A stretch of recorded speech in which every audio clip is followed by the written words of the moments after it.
All right, good morning, guys. Am I audible? Good morning, sir. Yes, sir. Yes, we can wait for a couple of seconds before we start. If there are any doubts, you can let us know. We'll address them while we wait for others to join. Otherwise, in a couple of minutes, we'll start directly.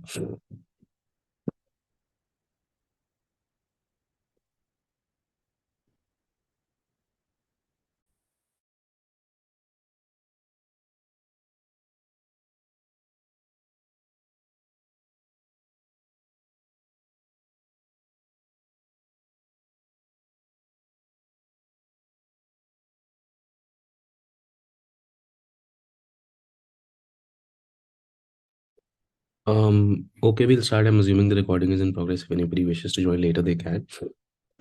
So primarily, we'll try to cover.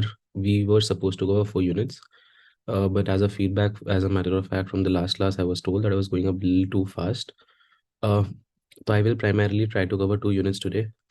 Unit 3 administrative behavior and unit 4 synopsis, unit 4 which is the organizations chapter. We'll try to cover around 7 questions in unit 3 and 6 questions in unit 4. Okay, we'll try to go a little slow. If you feel that the pace is a little too fast, you can let me know and we'll alter it accordingly. Okay, so the first question for administrative behavior is which was seen this year. Intrinsic motivation in comparison to the extrinsic motivation leads to enhanced performance and creativity. We are primarily talking about motivation. Under motivation, we're talking about the two kinds of motivation that we have. One is intrinsic and the other is extrinsic. Also, we are now looking at how the question's tone is favoring us to move towards thinking that intrinsic is better than extrinsic on two parameters. One is performance and the other is creativity. Right? This is primarily the question. Let us have a look at how we can approach this. In the approach, we'll follow the standard IBC format: intro, body, conclusion. In the examine part, we'll see if see, understanding that the question's directive word is examine. We can here do one thing. हम ये बोल सकते हैं कि it is not always intrinsic, which is far better than extrinsic, but also extrinsic plays its own role. ठीक है, although it's better, but still extrinsic का भी कुछ रोल होता है, तो हम उसको यहाँ पे थोड़ा सा एक दो पॉइंट्स पे कवर कर सकते हैं. ठीक है. Introduction, we will write the basics about motivation. We can also write about Herzberg's classification of intrinsic and extrinsic motivation because it directly relates to the tone of the question. Main body will try to differentiate between intrinsic and extrinsic motivation. To value add, we'll write down some examples as to what can act as an intrinsic or an extrinsic motivation. Thirdly, we'll now in the main body discuss, which is the main demand of the question, as to why is intrinsic greater than extrinsic and link it to performance and creativity. Again, we'll have to give some good examples here. Then we can examine and tell that it is not only intrinsic, but extrinsic is also important. And then we can conclude. Okay. In the introduction, we're taking Herzberg's two-factor theory deals with two dimensions of motivation, which are external and internal. We are now basically explaining what intrinsic or internal and extrinsic or external factors or motivation is. So intrinsic factors deal with internal motivation and extrinsic factors deal with external motivation. According to him, the extrinsic factors are the hygiene factors, do not lead to motivation, and consequently no. Okay, is there anybody who has any doubts with respect to satisfaction, no satisfaction, and dissatisfaction and no dissatisfaction?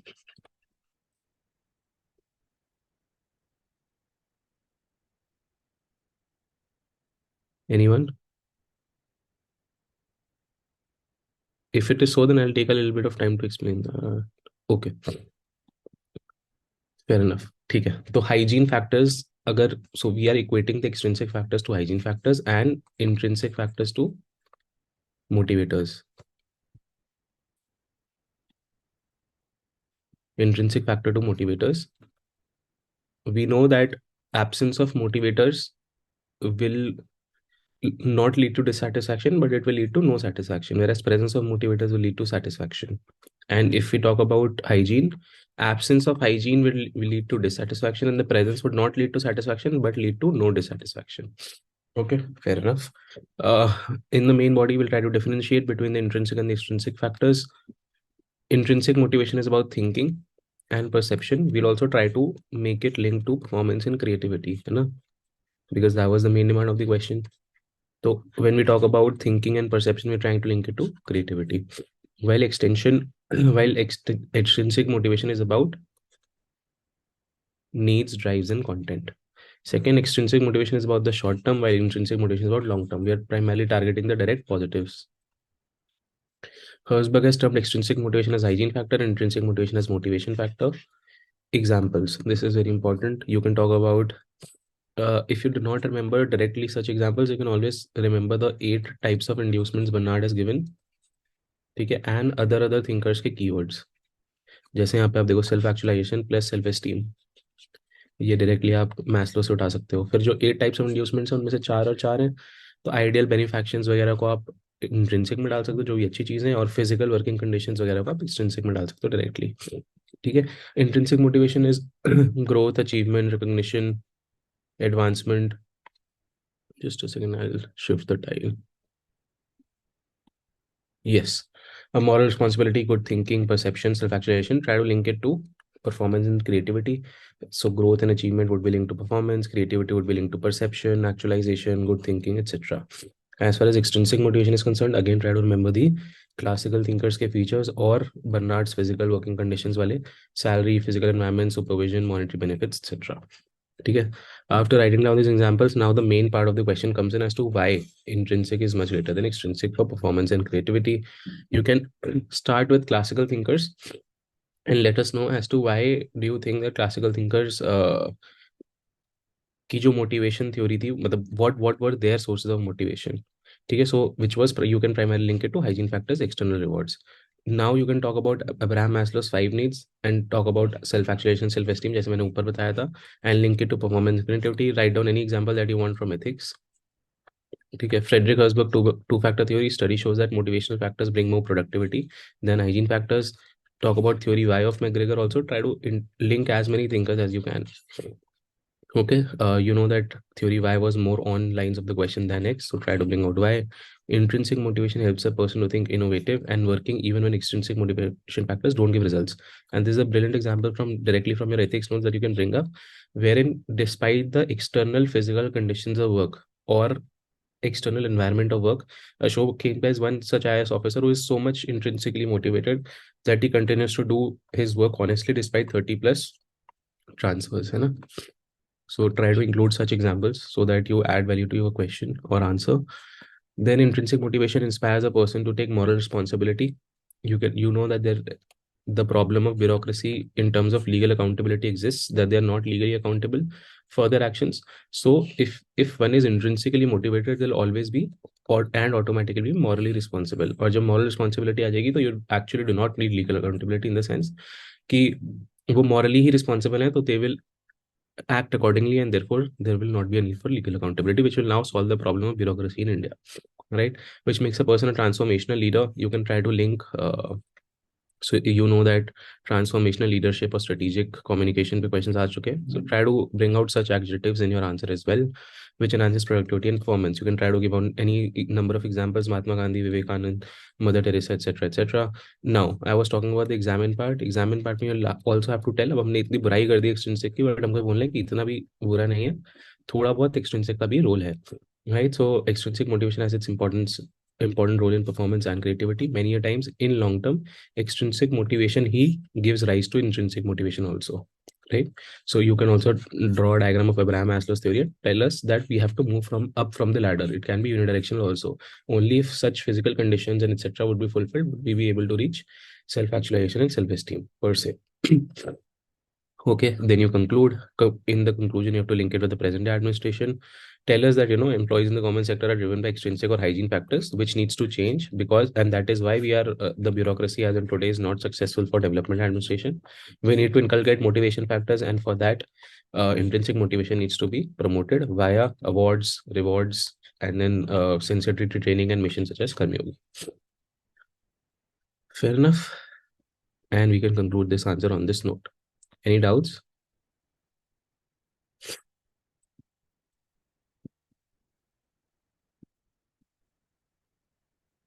Yes, any doubts with this question? Otherwise, move on to the next question. Fair enough. I'll directly move on to the second. Yes, second was some probably out of the box for this year, but still, we'll also try to cover the content for the second question in this Answer. So we're talking about Reddit model of leadership added third dimension to the existing two basic dimensions. Leadership identified basic dimensions of leadership identified by Ohio studies and Blake and Button. This is something which you've read. This is something which you have read, and this is something which you have not read. So we'll see how to approach it also.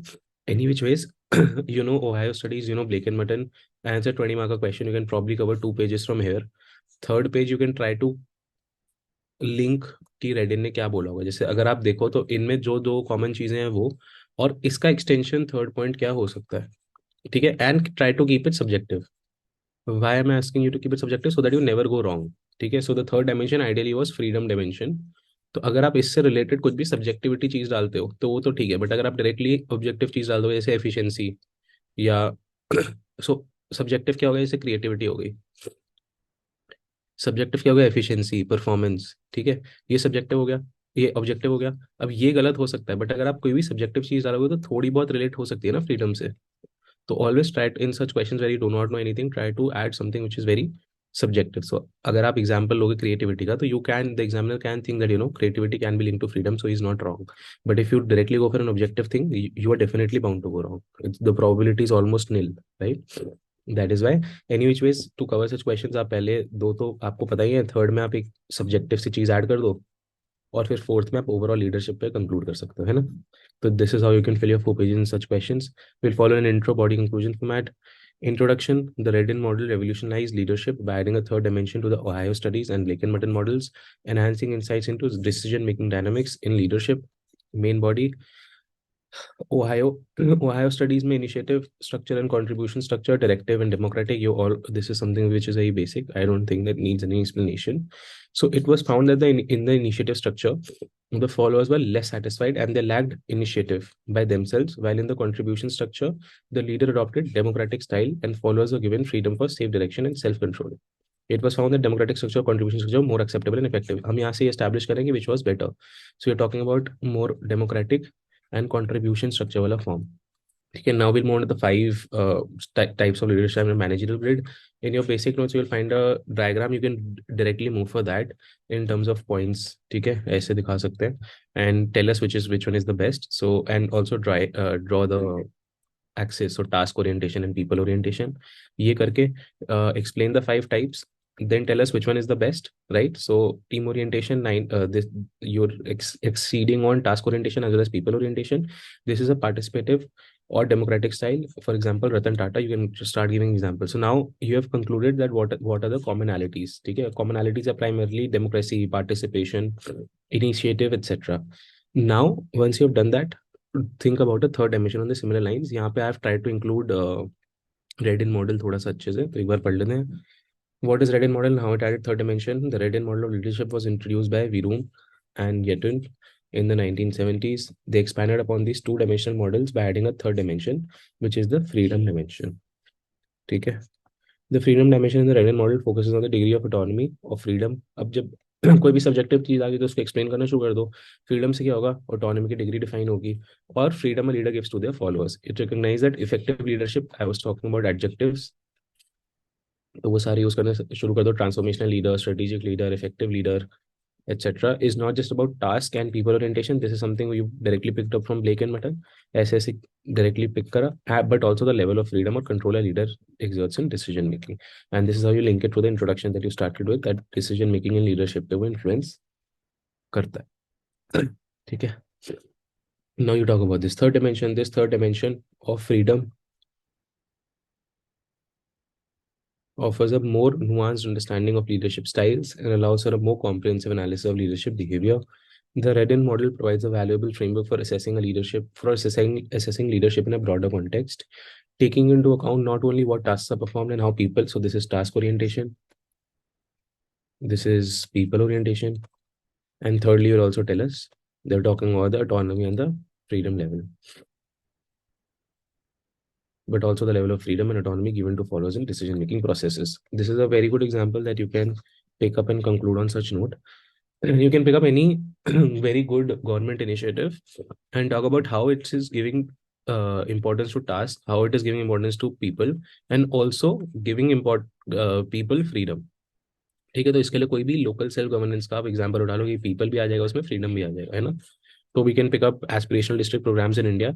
The government establishes clear developmental goals, try to link out what will be the task here. So task will be the developmental goals.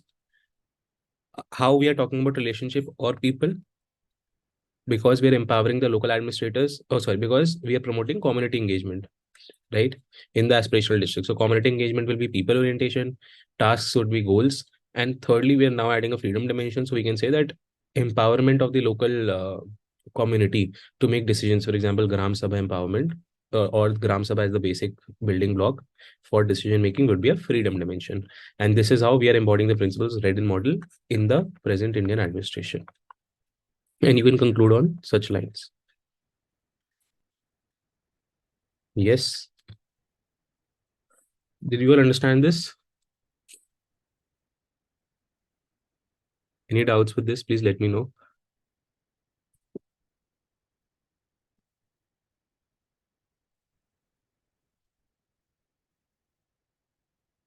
All right, thank you. We'll move on to the next question then. See, this was a very direct and easy question. Probably one out of the three toughs that were asked this year. So, two-factor theory entails certain factors in workplace resulting in job satisfaction, while others, if absent, lead to dissatisfaction. This is a direct question, so let us directly dive into it. We'll follow a introduction, body, conclusion format. This will be forming a part of the body, introduction and conclusion. Two-factor theory का basics आप समझाओ, so that will be first part of your body. Second, you have to link the hygiene and the motivators जो आप समझाओगे in satisfaction, dissatisfaction और समझाना है. Basically, it's a very basic question that has been asked. तो overall theory को हमको बस explain करना है जो जो हमने पढ़ा हुआ है. How will we value add? We'll try to interlink with other thinkers. जहाँ पे भी कुछ word आएगा तो हम जैसे जॉब एनरिचमेंट, जॉब एनरिचमेंट, ये सारे कीवर्ड्स इंक्लूड करने की कोशिश कर सकते हैं. दैट जॉब सेटिस्फैक्शन होगी तो जॉब एनरिचमेंट होगी, etcetera etcetera. And also try to include down examples of motivators and hygiene factors. Okay. So introduction, there are two schools of thought in motivational theories: the content and process, and the theory in consideration, which is the two-factor theory of Herzberg, falls under the former, which is the content theory, which was based on the study conducted in Pittsburgh, USA. This is what I was saying, that we can standardize introduction for thinkers. तो कोई भी अगर question आएगा Herzberg का तो हमें directly paste कर सकते हैं ना, because it is also giving us a study where it was conducted. It is also talking about concept of motivation in the sense that there are two kinds of theories, content and process. ठीक है. Basics पे discussion करना ही पड़ेगा, because at the end of the day it's a 15 markers. You have to let the examiner know that you know everything. So we'll talk about the Herzberg's two-factor theory. We say that it deals with two dimensions of motivation, external and internal. We have directly cut copied from previous answer only. Intrinsic factors deal with internal motivation, extrinsic factors deal with external motivation. According to Herzberg, extrinsic factors are also called the hygiene factors. They do not lead to motivation, consequently no satisfaction. On the contrary, the intrinsic factors are motivators that give job satisfaction. This is again the same concept only, that if motivators are present, motivators हैं या तो present होंगे या absent होंगे. अगर present होंगे तो satisfaction होगी, अगर एब्सेंट होंगे तो no satisfaction. Similarly, hygiene, if they are present, you have no dissatisfaction. However, if they are absent, you will have dissatisfaction. ये थोड़ा सा एक डायग्राम समझा के एक्सप्लेन कर देंगे. He treated them as two unipolar forces rather than in the same continuum. Why? That is why, because we do not want to link satisfaction or dissatisfaction. We are saying that they are two unipolar forces, they are two independent elements. Okay, this was just premise of the theory and you have to establish and explain that. We are now talking about the hygiene factors. Hygiene factors are dissatisfiers. Why? Because if they are not present, there will be dissatisfaction. Hygiene factors are the elements of a job that satisfy basic needs. What are the basic needs? And we're talking about the hygiene factors, so security, pay, fairness, and working conditions.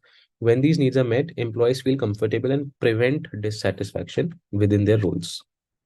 However, it won't improve the satisfaction. Some examples of hygiene factors are, now you explain the hygiene factors examples, and you'll have to do that because it's a 15 marker, so pointers में भी कर सकते हैं. ठीक है.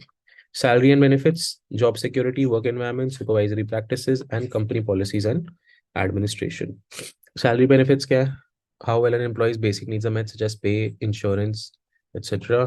Job security, the amount of control the employer has over keeping the position filled. Work environment, the amount of stress and travel required, as well as the office environment. Office environment में physical working conditions भी आएंगी. Physical working conditions are temperature, cleanliness, basic hygiene, etc.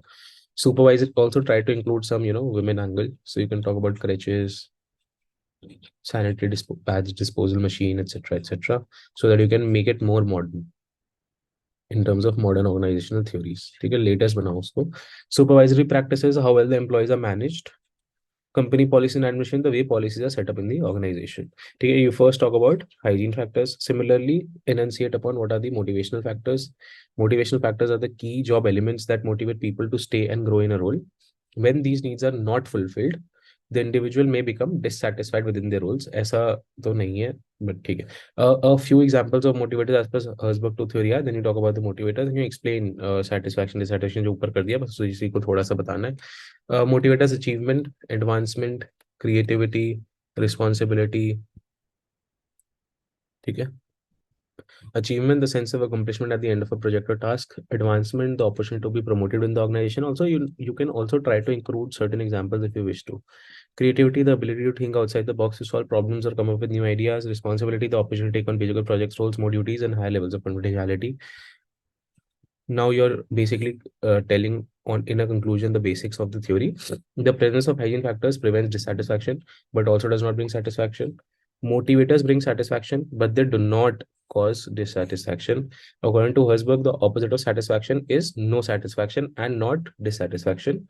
And the opposite of dissatisfaction is no dissatisfaction. Okay, something which we explained in the diagram format already, so that the examiner also understands that we understand everything. तो इतना लिखने से अच्छा है कि हम diagram में समझा दें.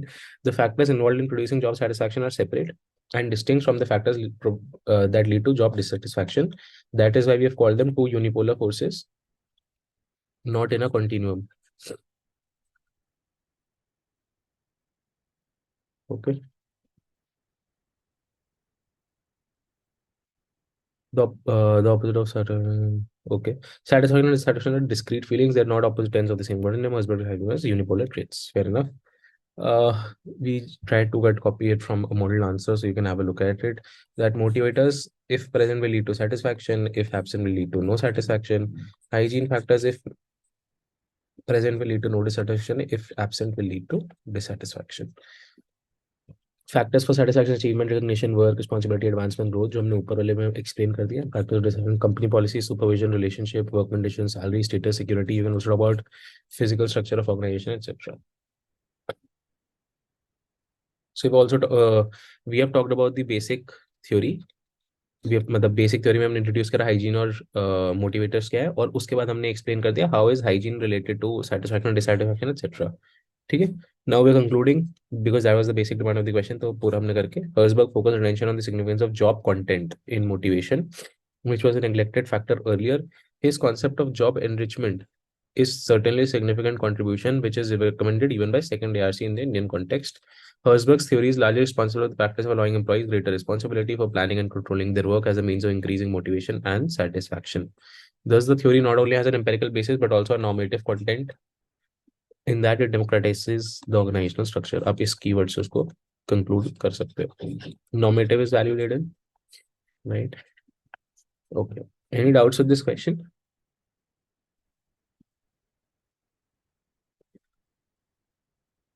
Is the pace fine? Should we go a little fast or a little slow? You can please either type or let us know.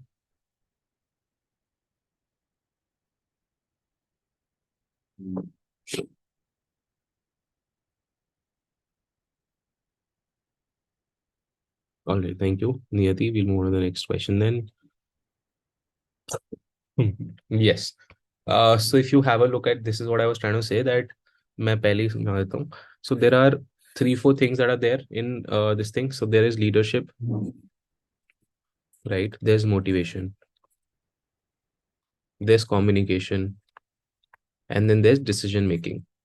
This is defined part of the syllabus. ठीक है, ये defined है administrative behavior में.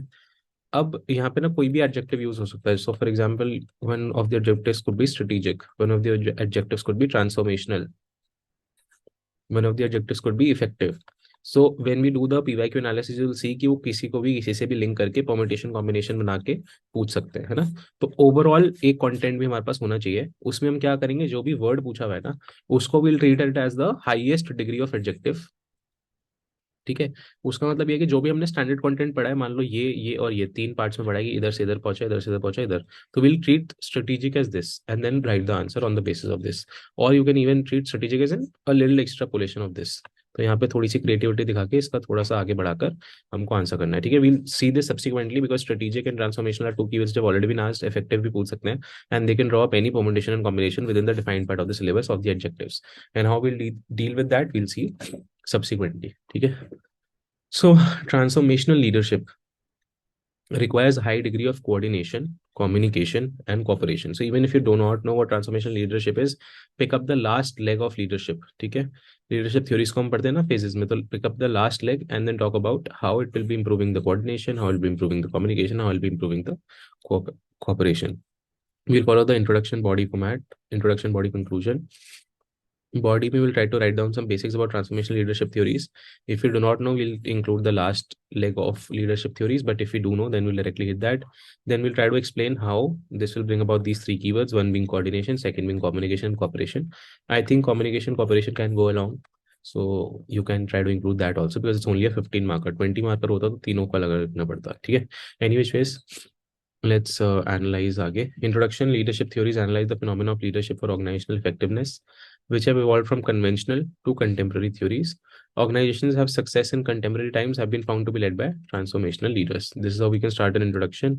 Talking about the basics, Maurice Bass developed transformational leadership theory, which states that transformational leadership can be defined and measured based on the impact. Transformation कैसे, मतलब transformation किस चीज में होगी, तो we can see the impact that it has on its followers. Transformational leadership is a type of leadership in which leaders encourage and motivate followers to innovate and embrace positive change to grow. Okay. And shape the organization's future success. This kind of leadership approach brings meaningful changes in people and social systems. See, transformational का क्या मतलब होगा? Change किस level पे है, एक तो खुद पे तो आई, so within the person तो आए, पीपल में तो आई, or that particular change in the person should be transformative enough to bring about a change in the society, and for society we use a system word called social systems. ठीक है, you can write down some examples as Mahatma Gandhi, Korean for agriculture revolution, and Narayan Murthy, etc. Now try to include as to what all transformation के components could be, right? So you can talk about the पहली बात तो influence, motivation, stimulation and consideration, ये सब तो हो गई किसी भी लीडरशिप थ्योरी में. Now will try to include some fancy adjectives, for example, idealized influence, inspirational motivation, intellectual stimulation, and individualized consideration. So therefore it becomes the last leg of, or the most nuanced version of leadership theories. ठीक है, तो idealized influence, this refers to the leader's ability to serve as a role model, कि वो idol बन जाते हैं उनकी नजर में. That is why they become transformative. One, if somebody is not idol in the eyes of the followers, then how would they be transformative enough, right? So that is why we're saying that the influence should be idolized. That refers to the leader's ability to serve as role model for its followers by demonstrating traits like honesty, enthusiasm, trustworthiness, etc. Second, inspirational motivation. Motivation should be inspirational enough for it to be transformative. This is how leaders inspire a group of people to move towards a vision or goal. What is the ultimate aim of this thing, leadership? To make them move towards a unified or a predefined objective or goal, right? तो leader का यही काम है. तो वो जब तक inspirational नहीं होगी उसकी मोटिवेशन, जब तक हम कॉमन गोल की तरफ वर्क ही नहीं कर पाएंगे. ठीक है. It requires leader to be charismatic, inspirational and encouraging. Try to bring down examples here of charismatic leadership when you read about Weber. उससे भी लिंक कर सकते हो, नहीं तो वेबर में एग्जांपल्स पढ़ते हो, यहाँ पे डायरेक्टली प्लेस कर दीजिए. ठीक है. Intellectual stimulation, can the leader challenge it, so challenging, bring about creativity, talking about job enrichment. You have to basically challenge with them with their tasks, right? Job enlargement, नहीं job enrichment. So this can be directly intellectually stimulating. It also speaks to the leader's ability to encourage contribution ideas from the group. Individualized consideration. So a transformative leader is only one who who knows the strengths as well as the weaknesses of the individual in consideration. ठीक है, और उसके हिसाब से उसको काम कराएगा, तभी तो ट्रांसफॉर्मेटिव होगा। अगर किसी का फोटे ही नहीं है और उससे आप वो काम करा रहे हो, तो the leader will be not seen as transformation, the leader in itself would be seen as futile. Okay, therefore finally a transformation leader must be able to identify the needs of its individual followers. Then they must act as a mentor, facilitator or teacher to motivate the individual to be a part of the group and contribute in whatever capacities they can.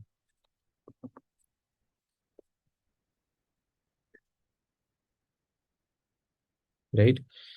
This was about transformation leadership. We'll now try to include how it is important for communication, coordination, and cooperation. Communication की heading बनाएंगे. Merely leader being transformation will not bring transformation. Transformational leader तो है, but जब तक वो communicate ही नहीं करेगा, तब तक ट्रांसफॉर्मेशन कैसे आएगी? So he will have to transform the followers, for which communication is the most important thing. Communicate the vision to the people in the organization, vision of the organization, right? We can talk about Chester Bernard. Chester Bernard, in his function of the executive, ये जो उनकी book थी, mentioned the establishing system of communication as an okay. Do we all know that Bernard called communication as the lifeblood of organization? So in this leadership question, under the communication heading, you're also trying to include whatever you know about communication from thinkers. Okay? You can talk about Mahatma Gandhi Ratna examples. Recent example, you can tell us that PM Modi have established systematic channel of communication with the bureaucrats at various levels on a fortnightly basis or on a monthly basis. For example, you can talk about Pragati portal, etc. You can link it with present Indian administration. Yes, near the Bernard Simon. Cooperation and coordination, you can directly combine them. A leader needs to be a part of what is going on in an organization. He must involve himself, be updated and aware, and should have knowledge of the problems and its people. That is only when he will be able to cooperate and coordinate. He must be a part and parcel of organization. For example, Ratan Tata and Ryan Murthy, etc., all participated, and by their active involvement within the organizational processes. Here you can try to include the other theories. So various theories are emphasized on the democratic aspect of leadership. For instance, the Ohio studies, the Michigan studies, including Rensis Liket's work, and the managerial grid, all of them place a premium on democratic leadership style. In Ohio studies, the consideration of leader is emphasized that a good leader is sensitive to subordinates, respect the right and skill in establishing mutual trust. In Michigan studies, successful leaders were described as employer-oriented who emphasize the relationships. They felt that every employee is important and took interest in everyone, accepting their individuality and personal needs. This is related to cooperation and coordination with the employees, and also tell the examiner that I know about all the other theories of leadership as well. Okay. Conclude, the field of leadership has evolved from trait to behavioral to transformational. This is what I was saying. Trade पढ़ते हैं, behavioural पढ़ते हैं, और third dimension आप add कर सकते हो अगर आपके नोट्स में नहीं होता तो transformational leadership. And it shows how a leader who is transformational और people oriented can have a more profound influence on people than a leader who is transactional or traditional. ये trait और behavioral में transactional traditional आता है, और transformational is people oriented. Try to include certain amount of keywords and let the examiner know that you know basics of theory of leadership, and this is how you can conclude. Any doubts with this question? Otherwise, we'll move on to the next one.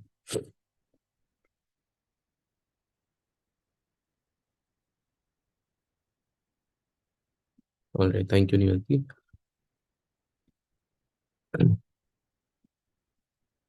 See again, I was talking about this only.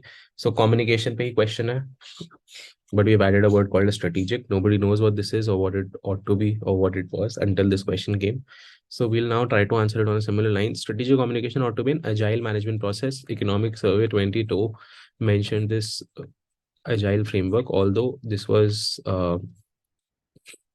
if you would have read it, you could have probably tackled what agile management process could ideally entail.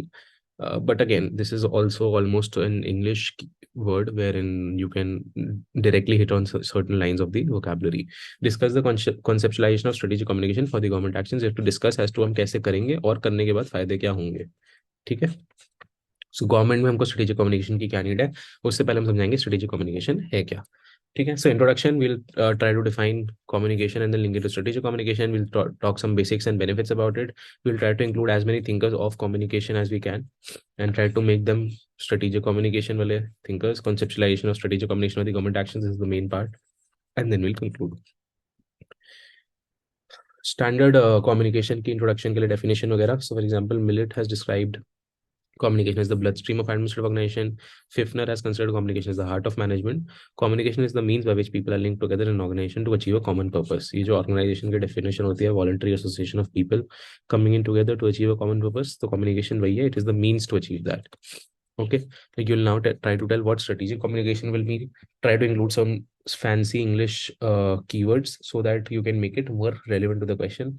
Strategic communications means having proficiency in a communication network which passes exact and proactive information to the right person at the right time without any manipulation or obstruction.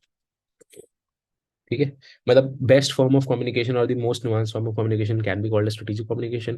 So we'll try to include some keywords such as passing on the exact information, passing on a proactive information to the right person at the right time and without any manipulation or obstruction.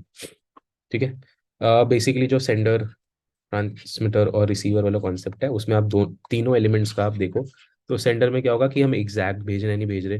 Transmitting channel में क्या देखेंगे कि कोई manipulation obstruction नहीं हो रहा, और receiving end पे देखेंगे कि राइट पर्सन को मिल रहा है और राइट समय पे मिल रहा है ना। That ways you can try to come up with your own definition of what a strategic communication could entail, because as far as our knowledge of communication is concerned, it is very limited, right? So you have to play around with the limited content and the knowledge that we have and come up with things which are relevant to the question. तो हम ये नहीं बता सकते कि हमें नहीं पता, बट हमें कुछ ना कुछ बनाना है। And how will we zero it down? You can try to zero down from whatever you know about communication. ठीक है, main body mate, we'll try to contextualize it a bit. So traditionally, the communication was ignored in public administration. However, human relationists and behavioral thinkers saw communication as an important internal organizational dynamic, which influences the human behavior in the organization. Communication is perhaps the most important principle of administration, public or private. You can now talk about the various thinkers that have tried to talk about communication. So Fayol has talked about the concept of gangplank, horizontal communication, etc. Later, Mayo, through his Hawthorne experiment, found the importance of communication and informal organizations, etc. Chester Barnard laid heavy emphasis on effective and formal lines of communication for effective management. He remarked that communication that is not understood will have no authority. He talked about acceptance, notion of authority, and acceptance will only come when there is effective communication, and that communication needs to be strategic enough for the authority to be accepted by the followers, right? This is how you try to link down things. It is the communication that determines the strain of authority in the organization, which signifies the importance of strategic communications. You talked about a few thinkers directly. Now you're talking about benefits of having strategic communication. And then thirdly, we'll talk about how to bring it upon the yes. And here we'll talk about how to conceptualize the concept of strategic communication for government actions. For how many marks was this question? This was a 15-mark question. Yes, fair enough. That is why we have two headings only. Okay, benefits of having strategic communications. It will help in determining and achieving the targets. Communication के जितने भी benefits होते हैं यार, objectives होते हैं, उन्हीं को हम थोड़ा सा बस फैंसी कर देंगे. So helps in determining and achieving the targets, vision and aim. For example, स्वच्छता अभियान और स्वच्छ भारत मिशन का क्या जो objectives था, अगर हम strategically communicate नहीं करते public को, तो वो इतना बड़ा success नहीं होता. Second, helps in building good public perception by passing good information to them. Example, CSR. Third, enhances productivity in the organization by reducing the ambiguities. For example, government single window information system. This is also a form of strategic communication of services offered to the citizens by the government. ठीक है, तो इसमें ये how is it strategic, because अगर हम अलग अलग जगह अलग अलग चीजें रखते हैं तो बहुत सारे कयास होता है, तो अगर हम उसको एक जगह कोलेट करके देंगे तो this is also form of a communication that we giving to the citizens from our end, which is also strategic because it is enhancing productivity by reducing ambiguities and also clearly displaying, also playing a proactive and information role and passing on the exact information जो हमने जैसे definition में use किया था, उन्हीं lines पे आप examples सोचिए. Very crucial in times of taking non-programmed decisions. Yes, do we all know what non-programmed decisions are? Yes, please. I'm waiting for your comment. Yes, okay. Thank you. So non-programmed decisions are very strategic long-term decisions when we talk about Simon. So for example, in COVID-19, had the communication not been strategic enough, for example, lockdown. So there was a strategy behind, so you'll have to always side with the government in such scenarios, irrespective of your personal opinions. So for example, you had the lockdown timing announced at midnight for tomorrow onwards. So why was it strategic? Because if it was announced a little before, then there was a lot of scope for haywire and chaos that would have been caused, and the entire country might have been in unrest. If it was announced a little later, then it would not have been implemented in proper letter and spirit, right? So that was how you can say that it was strategically announced. So non-program decision with strategic communication is very, very important. We also try to talk about demonetization, etc. Lastly, it encourages innovation and creation by open feedback mechanism, जहाँ पे भी feedback की बात है आपके साथ, अगर इसका feedback loop भी बात कर सकते हो. And bottom to top exact communication. Now, this is the main part of the question. We were talking about conceptualization of strategic communication or the government actions. It means what type of structure or functions would be required in government actions to achieve this. तो basically जो जो हमारे solutions होते हैं ना government machinery को better करने के लिए सेकंड पेपर से, बस वो उठाकर हमको यहाँ डालने कि हम कैसे कैसे करेंगे. Okay. So feedback mechanism, and then try to include examples as to how the present government is trying to do it. So feedback mechanism, my government portal, formal and clear chain of communication as in Visaj by Bernard, whole of the government approach rather than silos approach in project development. For example, Pragati portal, Gati Shakti, transparency and accountability in the communication chain, clearly identifying communication goals and objectives. This is the main this thing कि हम identify करें, मतलब ऐसे subjective और vague नहीं होने चाहिए. जैसे हम सिटीजन चार्टर पढ़ते हैं, सिटीजन चार्टर में एक सबसे बड़ा नेगेटिव पढ़ते हैं ना सिटीजन चार्टर का, कि जो उसके ऑब्जेक्टिव्स हैं they are not clearly defined, है ना. So they are vague and ambiguous, the objectives in themselves. So for example, हमको अच्छी ट्रेन डिलीवरी करनी है, मतलब so we have to do this, मतलब citizens should be taken due care of in trains. Now this is very subjective. What do you mean by due care? Does it mean that the washroom should not be clean? Right. So this is very subjective. So we have to clearly identify combination goals and objectives in government policies and initiatives. For example, the Pradhan Mantri Jan Dhan Yojana to promote financial inclusion, government specifically communicated with rural areas and vulnerable sections. We can talk about the correspondence that government has established. They are also called as Mahila Sathis, Banking Sathis, etc. Try to include certain examples. Okay. Choosing appropriate channels for strategic communications, I've already told you enough number of examples for this via the previous content. Use of ICT in strategic communication examples, NDMA's warning systems to citizens. This is something which is happening in the very latest, so you can try to include this. And then you can directly move on to conclusion, wherein you're saying that hence strategic communication is very crucial in a dynamic and ever-changing environment. Why is it important? Because deepening of democracy is happening and the needs of citizens are constantly changing. So communication also needs to evolve, and that is why we need strategic communication. Fair enough. Any doubts on this question? Otherwise, we'll move on to the next one.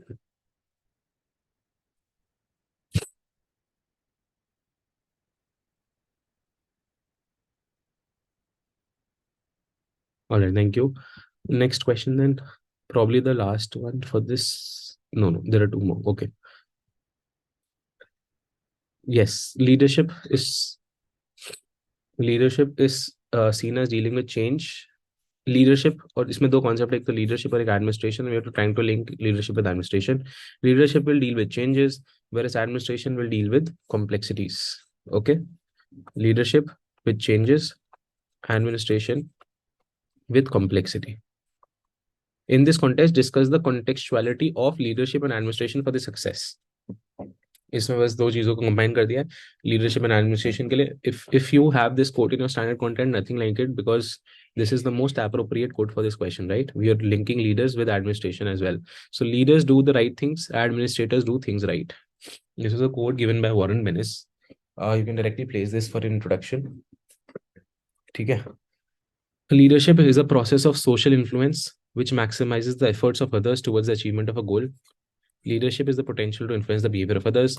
Try to define what leadership in short and administration in short is. So administration consists of the performance or management of business operations involving the making or implementing of major decisions. You can try to talk about the activities performed in an organization, from planning, staffing, financing, etc. Or you can also bring out post-cob and try to link it with that and try to define what administration will mean. Now we're talking about how leadership is seen as dealing with change, and then we'll talk about how administration is viewed as dealing with complexity, and then we'll talk about how leadership and administration both are needed. ठीक है, क्योंकि हमको इसलिए explain करना है because A, it's a 20 marker, and B, it's the first line of the question. Excuse me. Okay, so leadership is seen as dealing with change. Kaise leadership is quite important for an organization, and they act as agents who cope with change and bring about change for the betterment of the organization. Leaders establish direction by developing a vision for the future, for the organization, communicate that vision. That is why they are seen as dealing with change. and synchronize them with the organizational vision and mission. They inspire the people to translate goals, visions, and mission into reality. Also, you know that we have contingency theories of leadership. And what is change? Change means changes in the situations. And what is contingency? Contingency caters to change in situation, right? So that is how you can try to directly link whatever your standard content is with the demand of the question. So leadership is seen as dealing with change. में contingency theory explain कर दो. Administration is viewed as coping with complexity. Why? Because modern business management theory identifies six key functions of administrators. वही post cop वाले skillful administration is essential to the success of any. और यहाँ पे ना try to bring out certain examples. So for example, administration में disaster management अब add हो गया, e-governance अब add हो गया, sustainability की debates अब add हो गई हैं. So as and when changes are coming, so try to link it with your introduction वाला chapter wherein we are talking about the relevance of administration. Okay. Now we'll talk about how leadership and administration are both necessary for the success of organization. Leadership, modern globalized world, highly dynamic environment, inside and outside of an organization keeps changing. This is again contingency wala. Try to bring out certain examples of changes or contingency में हम पढ़ते हैं ना, outside external changes and internal changes. So internal changes में needs of the employees will change and organizational structure will change. For example, you can try to include the example of matrix organizations today. So organizational structures have been changing. We have matrix organizations, we have gang plank theory, etc. So we have horizontal as well as vertical as well as crisscross communication within the organizations because of the behavioral thinkers.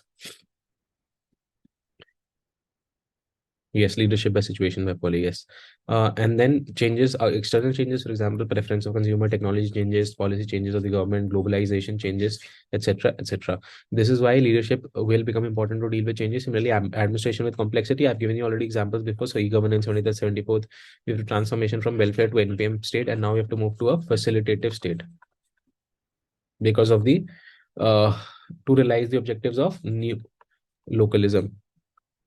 So we have to skillfully employ them, skill, reskill, upskill by Prime Minister Modi, etc., etc. Okay. Changing the attitude and behavior, dealing with complex changes rise due to changing that leaders make. We'll now give a conclusion. Conclusion may we have to explain the importance of both, and we will say that it is almost impossible or difficult to demarcate a line between the two, and both go hand in hand and help us and will help us in dealing with the present complexities and changes, therefore leading to the success of organization. Okay. Any doubts on this question?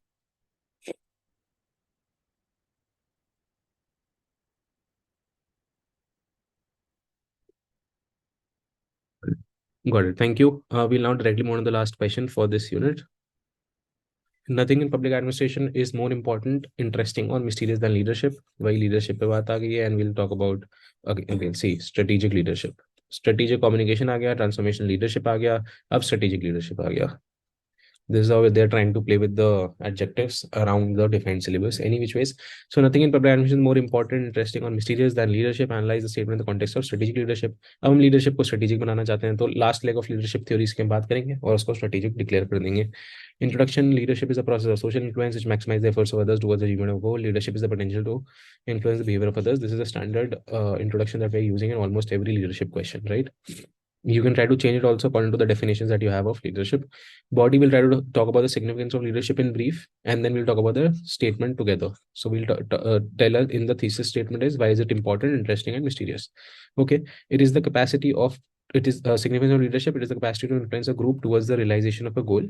Leaders are required to develop future visions and to motivate the organizational members who want to achieve the visions. According to Keith Davis, leadership is the ability to persuade others to seek defined objectives enthusiastically. It is the human factor which binds a group together and motivates it towards goals. There are different types of leadership. There are three types. So three types would be transactional, charismatic, and transformative. And then you'll talk about how transformative needs to be strategic to be realized. Okay. Thesis statement: why is leadership important? To ensure coordination, proper chain of communication, unity of direction and command, so that the followers know what to do. You have predefined and standard and quantifiable objectives, targets, and aim of the organization. You have inspiration to work for others, and also you can inspire others to do work for you. You bring in innovation, creativity, etc. So, for example, Prime Minister of India, Chief Minister of any state, CEO of any company, or for that matter, district magistrate of a district, right? They're all example of why leader is becoming important. Second, why is leadership interesting or mysterious? Because of intangible influence. You here try to bring about the behavioral. Here we have talked about the physical structures and the principles of organization. Here we'll talk about the intangible benefits or some things which we cannot see, which is primarily linked by behavioral and post-behavioral thinkers. So motivation, interpersonal dynamics, sensitivity training, theory why, etc., etc. ठीक है, interesting और mysterious इसलिए है because it's intangible, and important because of the tangible direct benefits that we have. We'll now move on to what strategic leadership is and why is it important. So if you read the question, so analyze the statement in the context of strategic leadership. ठीक है, strategic leadership क्या होगी, guiding an organization, or it's long term. What is strategy? Strategy is always for a long term, right? So non-programmed decisions is strategic decisions, and they're always for a long term. So try to link it with non-programmed decisions. I mean, also you can say that guiding an organization's long-term goals by internal resources, capabilities, and external environments by using or rationalizing. It includes anticipation of changes. Again, try to link out with the contingency theory of leadership. Anticipate the changes in the business organizational environment, both internal as well as external. You can also try to include what internal and external challenges are, as you have done previously. Now we'll talk about how important strategic leadership. It helps organizations to adapt with changes. Contingency wala. It utilizes resource also try to include examples. So 1991 economic reforms. It utilizes resource optimally. For example, smart city initiative helps organization for long-term sustenance and vision. Talk about sustainability also in terms of environment, etc. कि अगर strategic leadership और strategic communication नहीं होगी तो फिर हम sustainability को कैसे realize करेंगे. For example, in case of it's also MP Foley talks about how you should focus on long-term sustainability rather than short-term benefits, है ना. So you can also directly bring that. So this will be strategic. Any leader who is strategic enough will focus on long-term gains rather than short-term political benefits. Okay, so for example, freebies, etc., are very short-term. Farm waiver are short-term waiver loans. Long-term is empowering them, skilling them, right? Teaching them how to catch a fish rather than giving them a fish. Okay. Effective personal management, strategic communication, strategic leadership, risk management, feedback mechanism, open for change, taking public opinions. You can talk about EIA ordinance that came in. It took public opinions, feedback mechanism, Chris Aguirre again, all of this. You can conclude with saying that relevance in IR 4.0 or globalization 4.0 or ever-changing dynamic environment में strategic leadership is the need of the hour. Did you all understand how do we tackle such questions which do not have direct answers within the notes that we have read? And this is particularly the case for Unit 3. Any doubts with this? Otherwise, we'll move on to the next. This thing also have taken a lot of time because this was something that needed to be explained in entirety. क्योंकि हमारे पास content तो है पर हम उसको organise कैसे करेंगे. Next unit I will keep it a little faster because it's already pre defined. अगली यूनिट में हमको बस 3-4 चीजें करनी है.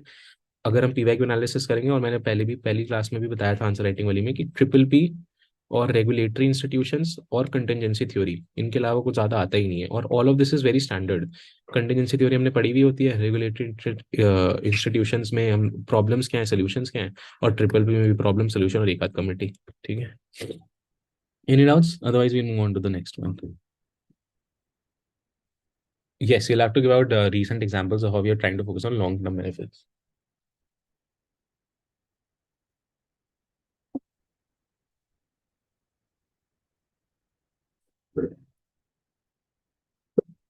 Okay, thank you. Then we'll move on to the next one directly. We'll move on to Unit 4 now. It has 6 questions, but I'll try to keep it a little faster. Okay, triple Ps have been justified in various ways over time that seek to privatize. This is a question that seek to privatize public services for the profit of private entities. Do you agree? Yes or no? So yes, only because the question has been asked. So we'll not say yes and no. We'll just by our answer explain. ठीक है, हम कभी भी sides नहीं लेंगे. हमारा content ही explain करेगा कि हम किस साइड पे. तो obviously we'll say no because triple Ps are important. We'll say that the negative of triple Ps is such that वो ऐसा होने लग गया इन प्रैक्टिस कि वो प्राइवेटाइजेशन पे दिख रहा है. But the ultimatism is not this. हम क्या करेंगे उसको चेंज करने के लिए कि ऐसा ना रहे और ट्रिपल पीज का फायदे में क्या हो. ठीक है. So introduction, triple P definition, brief context of its emergence. Always try to include why. यही होता है हम जो करते हैं. How triple P seeks private interest rather than public interest. ऐसी क्या क्या नेगेटिव चीजें हो रही हैं तो negatives of triple P. How to improve it, solutions and positives. And then some critical part. You say कि इसको ऑपोजिट करना है बेसिकली कि नहीं ऐसा नहीं है. ट्रिपल पी का जो है वो प्रॉफिट ऑफ प्राइवेट एंटिटीज भी जरूरी है. So will try to draw a balance कि भाई पब्लिक सर्विस भी होते रहे और पैसा भी आता रहे. And then will conclude. Okay, we'll try to tell them how triple P emerged. So triple P emerged in the backdrop of LPG and NPM for service delivery efficiency, had its origin in liberalization era. Emergence of Reaganism and Thatcherism in USA and Britain has impacted the discipline and practice of public administration. देखिए ये किसी भी triple P की start introduction में जाएगी. Triple P has become one such dominant model for bringing social change in society, which combines the strength of both public and private sector and creates a synergy and collaborative relation which catalyzes the process of development. ये सारी keywords जो है synergizes, collaborative, catalyze the process of development and strengths of both. So you can talk about what are the strengths of public. It will focus on the welfare of people.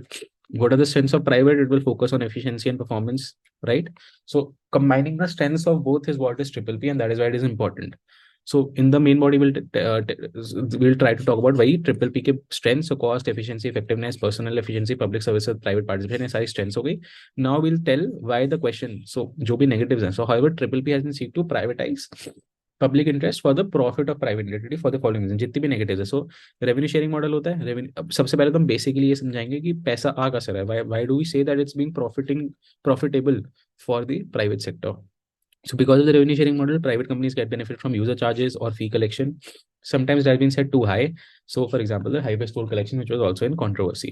Second, all the negatives now. Information asymmetry, lack of transparency in triple P projects as private parties reluctant to share critical information. We say that there is scope for corruption, etc., capitalism, etc.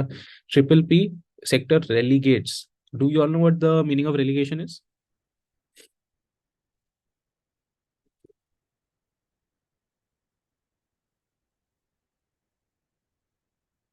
Okay. Relegate is basically putting something inferior to the previously existing thing. तो triple P से क्या होता है, democratic accountability नीचे आ जाती है. It puts it second to performance and efficiency. ठीक है. So it basically relegates democratic accountability to performance and efficiency. तो will prioritise performance and efficiency over democratic accountability. हम इसको नीचे रख देते हैं. And they are not under the purview of audit by CAG and scrutiny by the parliament. This is another negative. We always read about the negatives of triple P in terms of CAG and scrutiny, right? Scope for rent seeking and crony capitalism, issue of corruption, all the issues, and then we link it to how it is being profitable for the private sector, coal block scam, etc., etc. How do you fix this? All the recommendations that you read, try to include them and with some examples. So Vijay Kelkar committee recommended for establishing national level infrastructure triple P agency, national level financing agency for better coordination oversight. Talk about competition between the private sectors in triple P projects. अगर हम competition ensure करेंगे private sector में, तो private sector की profit maximization भी कम होगी, and they'll start focusing on end goal, which is the either the developmental project or the welfare of the people. So example, water supply system in cities का बहुत सारे tenders ले लेते हैं. Policy, institutional, and regulatory mechanisms. Audit of CAG is necessary. Proper accountability with transparency mechanism, and this was recommended by Niti Aayog. Promotion of private investment through red carpet rather than red tape. So red carpet rather than direct keyword for governance that you can use, red tapeism. This will help us in ensuring private investment में promotion मतलब competition ज़्यादा आएगा, और competition ज़्यादा आएगा तो second point पूरा हो जाएगा. However, there are also examples of triple P. Now, this is the critical evaluate वाला part. हम ये भी बोलेंगे कि ऐसा नहीं है कि हमेशा triple P जो है वो privatize ही कराए. However, there are also examples when triple P projects have remained successful and private parties have played crucial roles in seeking public interest with balancing own profits. ये मैंने बोला था ना. Yes, नियति, red carpet. Okay, red tapeism पता है आपको? Do you know what red tapeism is?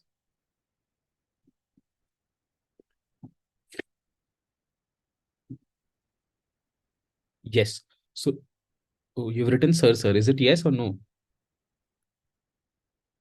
Yes. Okay. Red tapeism आपको पता है, red carpet is nothing कि हम उनका स्वागत, if you have a look at it, whenever dignitaries come in and they get off of an aircraft, we lay down a red carpet for them. किसी भी आप wedding में जाते हो तो there's usually a long red carpet for you to welcome, for you to be welcomed. Yes. तो वही red carpet का मतलब है कि हम खुले हाथों से स्वागत करेंगे उनका, रादर देन रेड टेपिज्म. मतलब it's basically an opposite of red carpet, red tapism. ठीक है. Okay. Yes, so however, there are also examples when triple P projects have remained successful and private parties have played crucial roles in seeking public interest with balancing own profits. This is a balancing ground that we've drawn, such as Gujarat Pipavav project, Mumbai Pune Expressway, Hyderabad Metro Rail, etc. Okay, please learn these examples. Also, you can use them as best practices in triple P. Gujarat Pipavav Port, Mumbai Pune Expressway, and Hyderabad Metro Rail. Conclusion: Niti Aayog stated that India needs $4.5 trillion investment by 2030. $4.5 trillion investment by 2030 NITI Aayog ने किस लिए बोला था कि हम $5 trillion economy को realise कर सके. ठीक है. उसने फिर ये बोला था कि 50% investment should come through the private sector for its success. Therefore अगर 50% प्राइवेट सेक्टर से तभी आएगा जब हम triple P projects and infrastructure पे फोकस करेंगे। Hence balance between public interest and private motive should be the foundation of triple P. You can also say that this can only be happening if you move from triple P to 5 Ps। Does anybody know what 5 Ps are?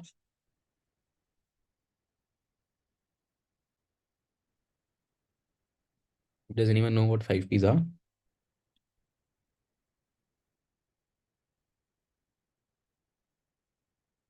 Okay. So triple P is public private partnership, है ना? You add two P's, so public, private, and then two P's are added here: people and panchayat.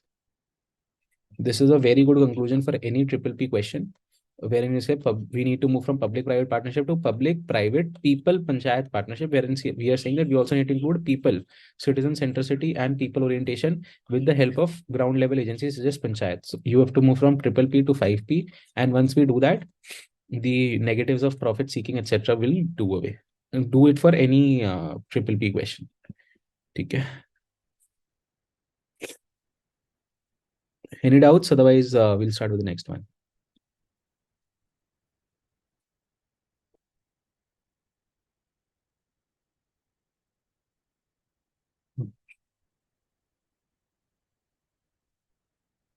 All right, thank you. Okay, then see triple P organizational theories and the third one is regulatory. उसके अलावा कुछ आया ही नहीं है पिछले 3-4 सालों में. But anyways, so organizational theory is not a single theory with a loosely knit of many approaches to organization analysis and provides different answers to different situations. Basically contingency theory की बात कर रहा है. Organization theory provides different answers to different situations. तो contingency. And we also have to establish because 20 marker directly अब हमारे पास इतना content तो नहीं होगा, तो हम ये भी एस्टैब्लिश करेंगे कि how organization theory is not a single theory और कैसे वो बाकी बाकी थ्योरी से बना हुआ है. तो हम सारी जितनी भी थ्योरी जिससे पहले आई हैं वो सारी को कोलेट करेंगे, थोड़ा थोड़ा एक्सप्लेन करेंगे, and then we want the systems and the contingency theory and then conclude. Also try to include the negatives of systems वगैरह. ठीक है. Introduction organization theory emerged and evolved with the changing needs of the organization and the problem faced at different time with the ultimate of making organization efficient and contextualized according to the needs of their time.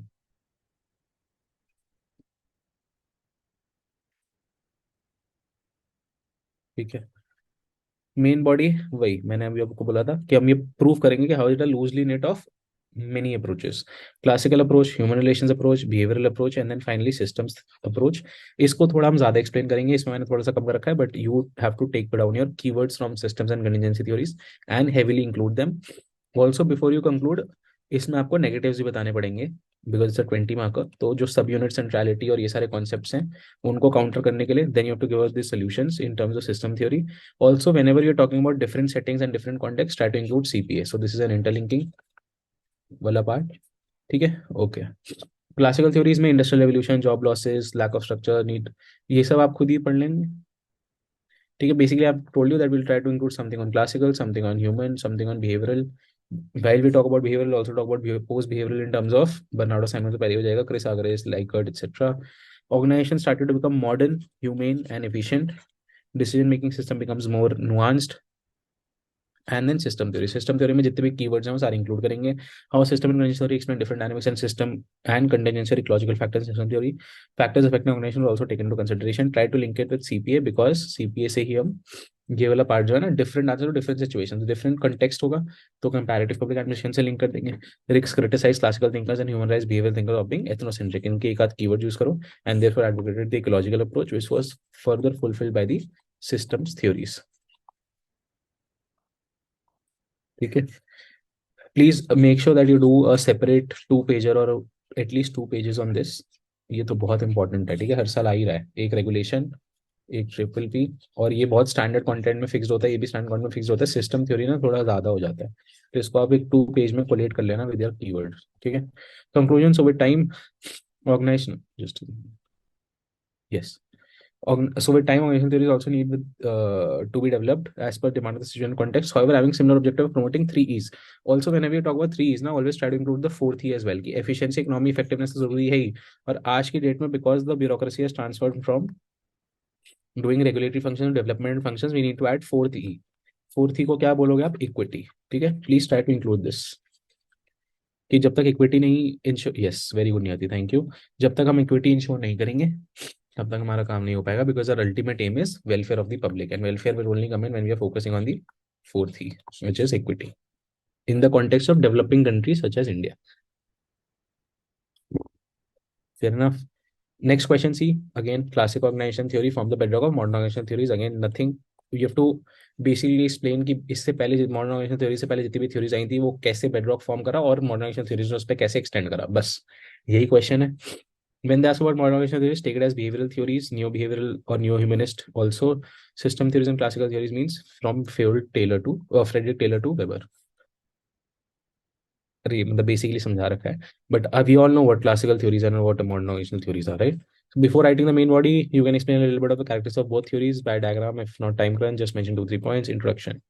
Classical organizational theory laid the foundation of modern. अब हम ये बताएंगे कि इनके बीच में मतलब modern organisational theories में ऐसा क्या था जो हमने क्लासिकल से उठाया था. That was principles, right? Majorly, you have told that classical organizational theory laid the foundation of modern organizational theories. That is behavioral theory and system theory by its principles. We'll now hit the main body. Main body में directly आप ये heading बनाओ, classical organisation theories form the bedrock for the modern organisation theories, and then start writing down pointers. ठीक है. First point, modern organisation theories critically examine the classical theories and try to improve. इसमें because it's 10 mark, you can have two approaches. Okay. First you can say कि classical organisational theory के क्या क्या principles थे जो modern ने absorb करे, और सेकंड ऐसे कौन से प्रिंसिपल्स थे जिसपे हमने एक्सटेंड किया. ठीक है. बट क्योंकि ये 10 मार्कर है तो आप डायरेक्टली वो पॉइंट्स दोनों इंक्लूड मतलब एक ही हेडिंग के अंदर डाल सकते हो. कि पहले तो हमने इनको क्रिटिकली एनालाइज किया कि क्या क्या कमियां थी वो ऐड करा, और पुराना जो जो उनमें था हमने उसके ऊपर ही बिल्ड करा. ठीक है. तो modern organisation theories critically examine the classical theories and try to improve और give other alternatives. For example Barnard जेड टाइप्स ऑफ इंड्यूसमेंट्स बोल देते हैं इसको. Include physical motivation also. तो फिजिकल मोटिवेशन किसका था, फिजिकल एंड मॉनिटरी मोटिवेशन किसका था, क्लासिकल थिंकर्स का. बट अगर हम बर्नार्ड की बात करें जो मॉडर्न ऑर्गेनाइजेशनल थ्योरीज में आता है, उसने भी इसकी बात करी है. However he has also extrapolated other 4 points, so 4 types of, for example ideal benefaction etcetera. ये सब आपको मेंशन करना पड़ेगा कि आपको क्लैरिटी है. तो आइडियल बेनिफैक्शन उसने इंक्लूड करा है, बट उसने फिजिकल मोटिवेशन भी इंक्लूड करा है. तो it has built upon the classical theories only. Yes, are you all able to understand? Yes, generic and specific inducements were Bernard. So we have to say that there were some 4 kinds of inducements: is physical working conditions, monetary motivation, physical motivation. वो सब common है classical thinker से, है ना?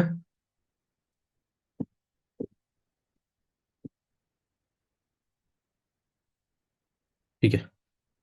Second, classical theories laid the structural. और classical की दो ही चीजें हैं, एक तो एफिशिएंसी एंड परफॉर्मेंस पर फोकस किया था, और दूसरा स्ट्रक्चर. तो जहां पे भी आए तो ये 2 पॉइंट तो इंश्योर करने. देखो सेकंड पॉइंट पढ़ो और फिफ्थ पॉइंट में हमने एफिशिएंसी की बात करी है और सेकंड में स्ट्रक्चर की. तो ये दो तो मेन है ही क्लासिकल के ना. Classical theories laid the structural foundation which was improved by modern organisational theories. For example अब स्ट्रक्चर में मॉडर्न में किस किसने बात करी है, जैसे रेंसिस लाइकट ने सिस्टम 1 से 4 की बात करी है ना. Similarly you can talk about matrix organisations of MP Follett. So these are all structures, है ना. ठीक है. ये organisational efficiency still one of the objectives of modern organisation. किसी भी थ्योरी का मेन एम तो एफिशिएंसी है, वो क्लासिकल का भी था. Human aspect missing in classical theories वो लेट. अब हम ये बता रहे हैं कि इन्होंने एक्स्ट्रा क्या ऐड करा, उसको क्रिटिकली एनालाइज करा, उसमें मिसिंग था ह्यूमन एस्पेक्ट तो उसको ऐड कर दिया. Similarly principles like authority, communication, hierarchy, command, control, ये सारे किसने, क्लासिकल थिंकर्स के प्रिंसिपल थे, principle organisation. They were used by modern organisational theories to develop organisation theories. कैसे? Matrix organisation, Barnard's idea of authority. अब authority तो है ही, authority की तो बात करी है, बट हमने बस उसको एक्सेप्टेंस बता दिया. लीडरशिप की बात करी है, पर लीडरशिप उसने सिचुएशनल बना दिया फॉले ने. ऐसे ऐसे करके हमको बताना है. कम्युनिकेशन की बात सबने करी है, जैसे टेलर ने गैंग प्लान की बात करी है तो हमने उसको बस इनफॉर्मल में ऐड कर दिया. ये सब we are basically trying to tell them how we have extrapolated on the classical theories. And classical theories also introduce specialisation and division of labour training. अब इनके कीवर्ड्स कॉरेस्पॉन्डिंगली क्या हो सकते हैं, स्पेशलाइजेशन और डिवीजन ऑफ लेबर की जगह आप कर सकते हो job enrichment and job enlargement. Training की जगह आज की डेट में सेंसिटिविटी ट्रेनिंग. तो टू जस्ट से कि ट्रेनिंग थी, हमने सेंसिटिविटी की बात कर दी. स्पेशलाइजेशन था, हमने जॉब एनरिचमेंट की बात कर दिया. तो these are from modern organisational theories के keywords, and this is what is common to the classical theories. Hence, even though classical thinkers have been criticized, it can't be rejected altogether. Both the CT and MOT are helpful in the study of organizational theory. समझ में आ गया? This is a very simple question. मतलब something on the lines of the previous question only. We just have to draw the similarities and parallels. और question देखकर डरना नहीं है. Just reread it if you're not able to understand. From the bedrock का मतलब ये है कि ऐसा common क्या था और उसमें हमने क्या आगे बढ़ाया. ये analyze करना है हमें. ठीक है.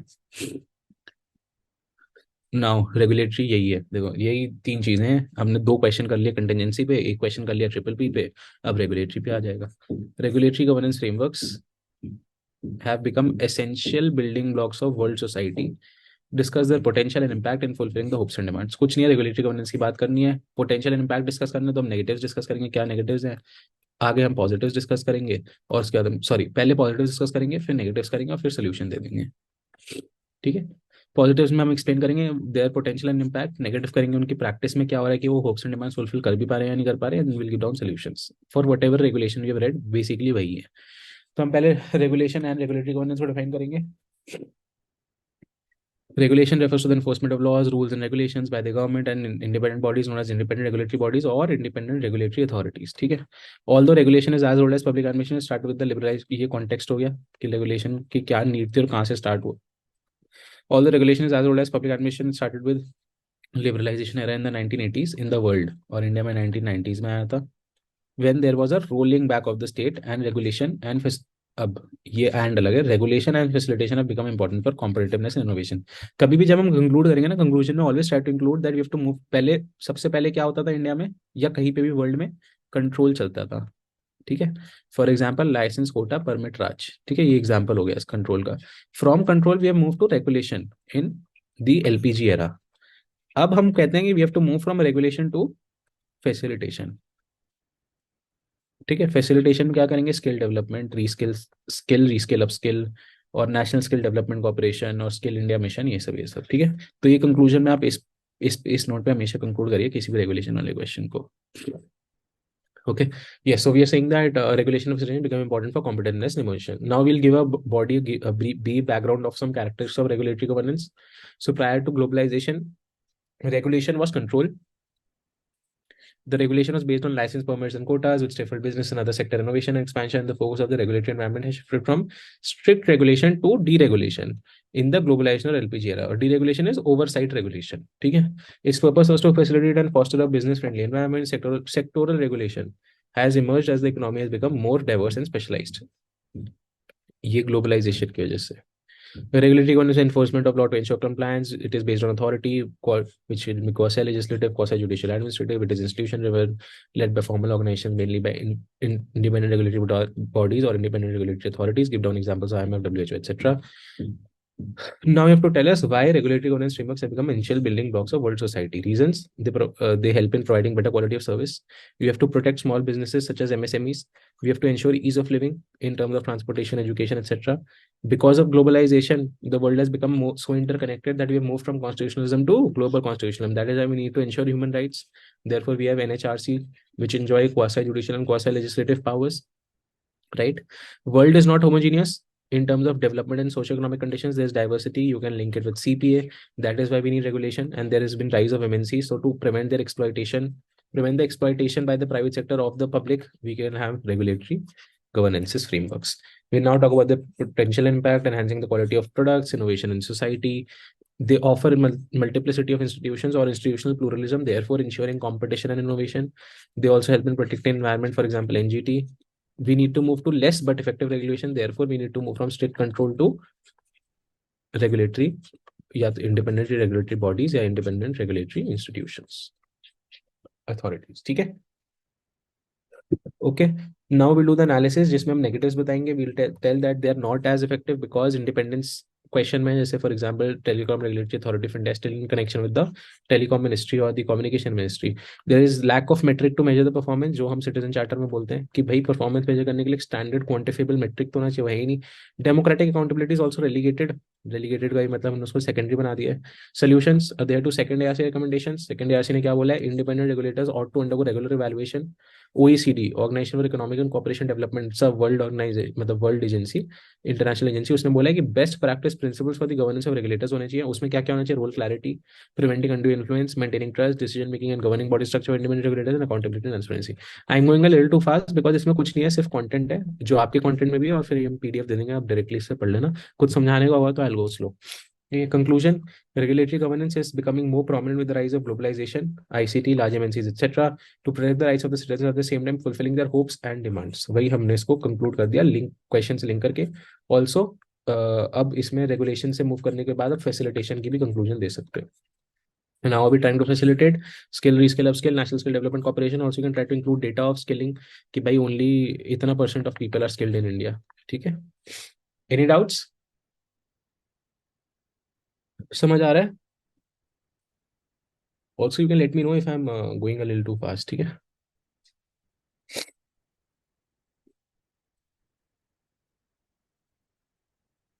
Thank you, Niyati. You are probably the only person who's responding, so thank you for that. We'll move on to the second last question, I think fifth and then sixth. Yes, only two questions left. I'll quickly complete them for you because there'll be repetition only. Fifth is on triple P again, and sixth is on regulation again. Okay. Triple P, triple P phenomena has been transformed into a type of governance scheme or mechanism. Basically बोल रहे हैं कि triple P जो है ये एक phenomena है, एक कॉन्सेप्ट है ना. एक थियोरेटिकल कॉन्सेप्ट ही था but now it has been transform into a governance scheme. आज की डेट में वो इतना यूज हो रहा है कि वो एक सॉर्ट ऑफ स्कीम ही बन गया है. Discuss its capacity to overcome future challenges. तो क्या क्या फ्यूचर चैलेंजेस आ सकते हैं ट्रिपल पी को, और क्या वो उसको ओवरकम कर पाएगा या नहीं कर पाएगा. तो इसमें नेगेटिव्स लिखेंगे, फिर सोल्यूशंस लिखेंगे और आगे बढ़ जाएंगे. यही है. ठीक है. जो नेगेटिव है वो प्रेजेंट भी है और फ्यूचर भी चैलेंजेस है. Introduction will define triple P and it's emergence. वही सेम. इट इमर्जेंस में क्या क्या है. Origin in the liberalization era, Reaganism and Thatcherism in US and Britain respectively, and its impact on the discipline of public administration. Or triple P definition refers to formal arrangements between government and businesses, whereby the latter क्या है, private या business, participate in public activities with the active support of the former क्या है, government. So businesses participate in public activities with the active support of the government, and it refers to formal arrangements between government and businesses. ठीक है. Just give me a second. I'm getting a call. Just give me a second.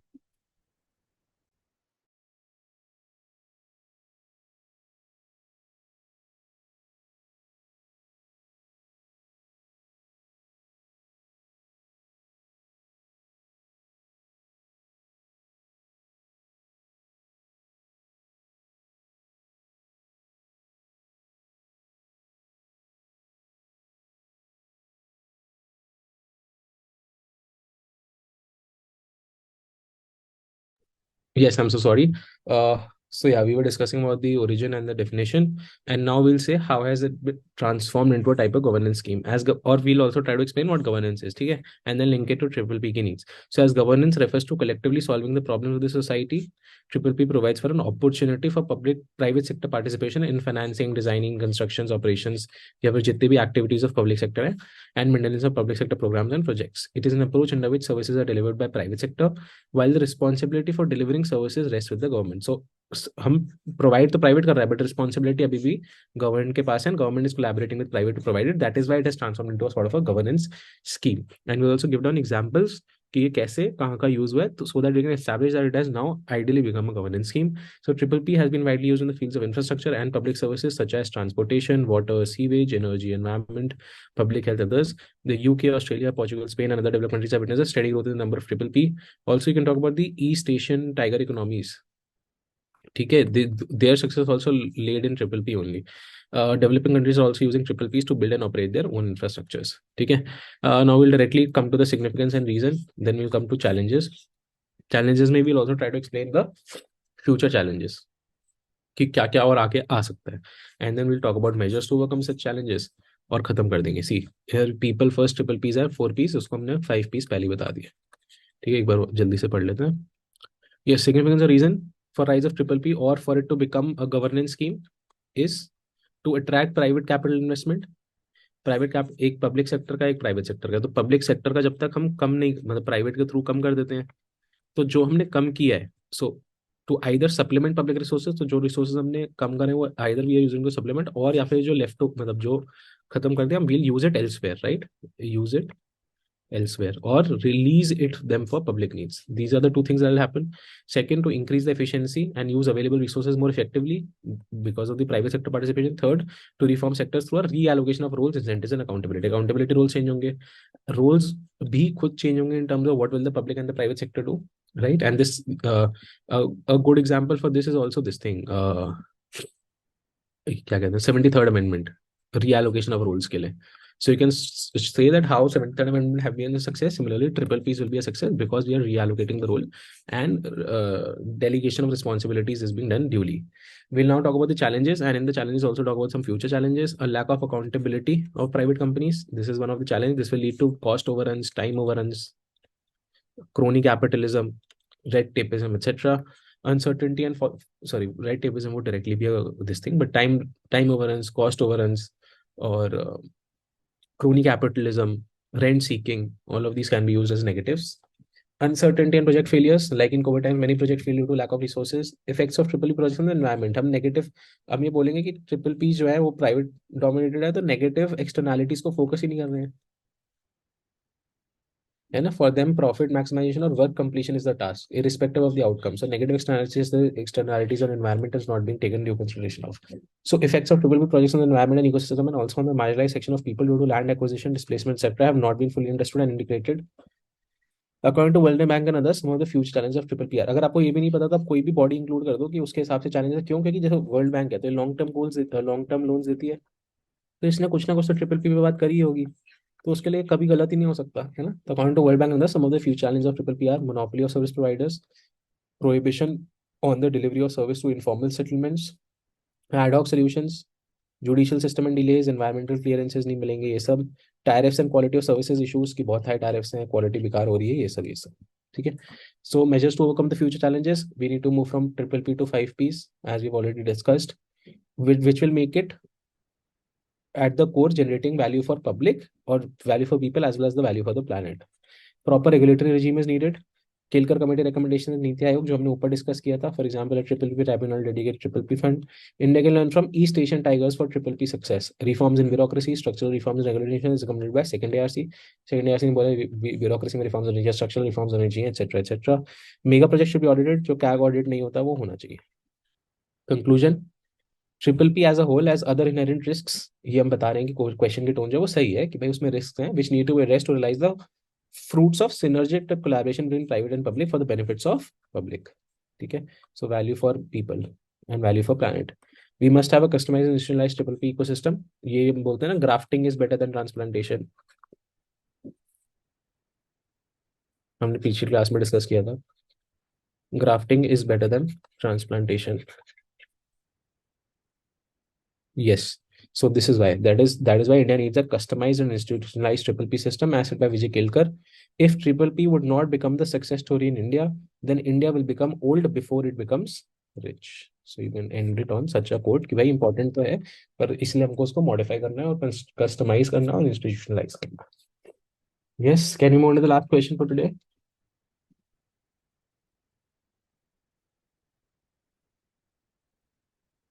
All right, thank you. Last question is again on regulation. Regulation, it will be a very sort of an easy one only. So regulation is an old but increasingly necessary mode of social coordination and political intervention into societal processes. कुछ नहीं है, basically globalisation के context में regulation का क्या role है ये बताना है. ठीक है. उसके लिए हमने थोड़े बहुत फैंसी वर्ड यूज कर दिए कि भाई पुराना तो है बट आज के डेट में और यूज नेसेसरी हो गया बिकॉज ऑफ कि इंश्योर करें सोशल कोऑर्डिनेशन और political intervention into societal processes in terms of globalisation. बस. सो ग्लोबलाइजेशन, और ये बहुत एप्ट इंट्रोडक्शन होती है. In the age of globalisation governance means regulation. आपने एस्टैब्लिश करते आप बोलोगे regulation is now sort of governance only in the age of globalisation. Globalisation में गवर्नेंस का मतलब रेगुलेशन ही है. There is no direct control that you need, right? We already talked about control to regulation and then you can conclude on facilitation. ऐसे आप इसको conclusion में डाल देना. सो रेगुलेशन क्या होता है, जो वही डेफिनेशन जो पहले वाली थी, वही पहले वाला. It is as old as PA. It started with liberalization in 1980s in the world when there was a rolling back of the state regulation, and facilitation became important for competitiveness and innovation. Now tell us what was happening before globalization and what is happening after globalization. And after globalization, we will say how is regulation becoming important for social coordination. That is it.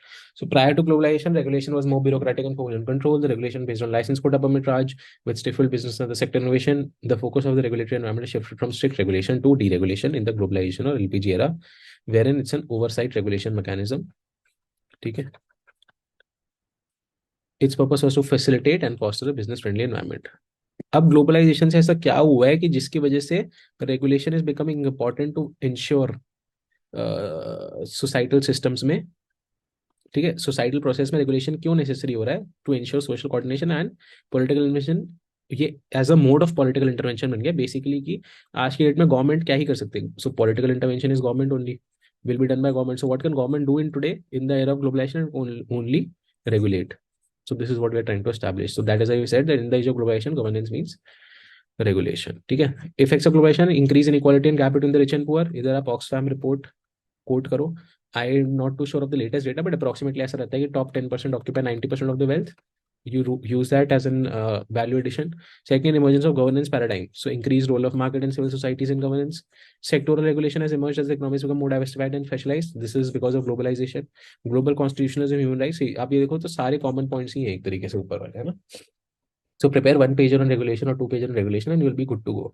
Also try उस pager में आप negatives भी डालें. पिछले वाले question में negatives of regulation की जरूरत पड़ी थी, इसमें नहीं है बिकॉज इट्स ए या 15 marker and you have to examine in the case of globalisation. तो आप उसके एग्जाम्पल्स ही डालोगे बस ग्लोबलाइजेशन के. ठीक है. Increasingly necessary mode of social coordination and political intervention into societal processes. In globalization, the state has become regulator, facilitator, enabler. ये ऐसे ही move कर रहा है. And market has become the prime instrument for achieving social goals. Now the administrative responsibility is to ensure that the market is able to serve the public better. It has to provide environment conditions for the market to serve their clients by creating business-friendly environment, regulation, and deregulation. The public administration also has to take care of different interests in society and ensure the market does not abuse its position. That is why it is necessary mode of social coordination and political intervention, right? Also, because it's an examine part, you have to also write down some challenges and limitations of regulation. जैसे हमने पिछले question में करा था, so large MNCs influencing the policy of the country, economic sovereignty, एजेंसिफिकेशन हो जाती है because of diverse. यहाँ पे हमने करा है ना, देखो सेक्टोरल रेगुलेशन है तो एजेंसिफिकेशन भी हो जाती है कि हम ब्लॉक्स ब्लॉक्स में गवर्नमेंट के पार्ट्स को डिवाइड कर देते हैं, सो एजेंसीफाई हो जाता है. ठीक है. Conclude on a broader line with measures of significance of regulation in context of globalisation. और इस नेगेटिव्स के जो आप पॉजिटिव्स बोलो, जैसे इंडिपेंडेंट रेगुलेटरी अथॉरिटीज के लिए क्या होना चाहिए, एक सुपरा रेगुलेटर होना चाहिए, ऐसा भी आप बोल सकते हो. And then you can conclude on the model move from regulation to facilitation and then give them examples of reskill, scale up, scale, ये सब. Yes. Also, after a point of time, you'll realize that the answer is becoming repetitive because it is so. Every year, the question is almost a similar manner because syllabus is very defined and limited in public administration. उसको बस घुमाकर पूछ रहे हैं तो हम answer भी वही लिखेंगे, बस उसको घुमाकर लिखेंगे, जबकि कंटेंट सेम होगा, बस उसके रेलिवेंट बना देंगे जो उन्होंने पूछा है उसके. Yes. Did we all understand this? If yes, if you have any doubts, you can let me know. Otherwise, we'll call it end for today. Yes, please, Niyati. So, sir, I have noticed that just by understanding the chapters of 1, 2, and 3, and the 7th chapter of the paper 1, I'm able to do the most of the questions. Of paper one. तो sir ये कि thinkers portion अगर अच्छे से strong है तो फिर ये मैं आपसे जानना चाह रही थी कि जस्ट बाय अंडरस्टैंडिंग प्रॉपरली